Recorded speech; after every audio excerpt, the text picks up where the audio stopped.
Naši mladší žiaci pripravujú divadelné predstavenia pre žiakov materských škôl a pre rodičov.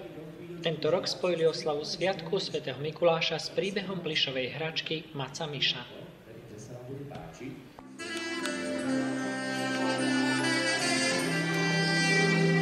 Bol raz jeden handrový macko, ktorý sa volal Mišo. Patril jednému náladovému dievčatku, Ivanke, ktorá ho raz zahrňala svojou láskou a inokedy ho zlostne hodila na zem. Na čo mi bude taký potrhaný maco? Ja ho už nechcem. Mám oveľa krajšie a modernejšie hračky, ako je tento škaredý plyšák. V jeden večer pred Vianocami využil zmätok, pretisol sa cez dvere a dostal sa na ulicu. Cupkal po snehu a bol šťastný ako nikdy predtým. Ahoj kamarát, čo sa stalo, že si v takúto nočnú hodinu na ulici?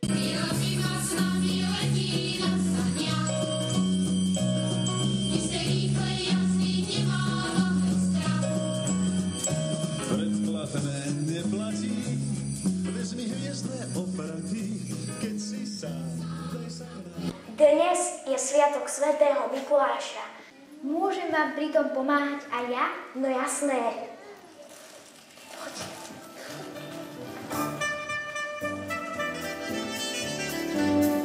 Maco Miško si teda našiel nového kamaráta.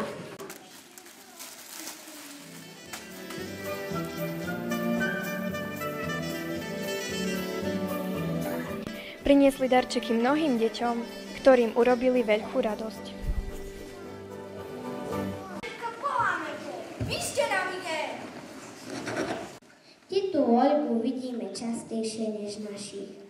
Keby tak svätý Mikuláš urobil zázrak. Ja budem kráľovná.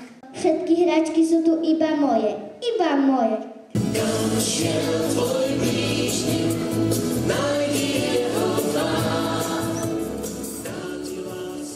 Chlapček bol so svojou sestričkou a hrali sa s handrovým panáčikom. Nevymenili by sme ťa pre žiadnu inú hračku. Je pravda, že okrem teba nemáme žiadne iné, ale nie sme smutní.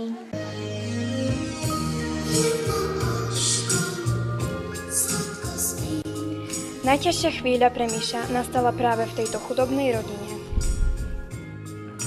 Som sa zahľadil na Miša peknými tmavými očami. Maco Mišo sa pozrel na soba a pochopil. Vzdychol si, objal pohľadom celú krajinu, po ktorej by sa bol tak rád túlal. Viem, na čo myslíš.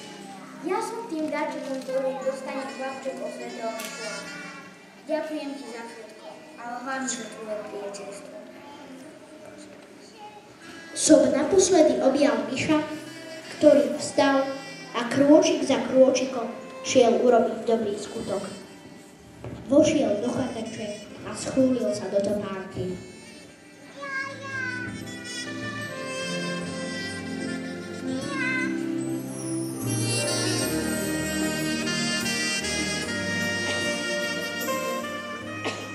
A ráno sa z chatrče ozýval šťastný smiech detí.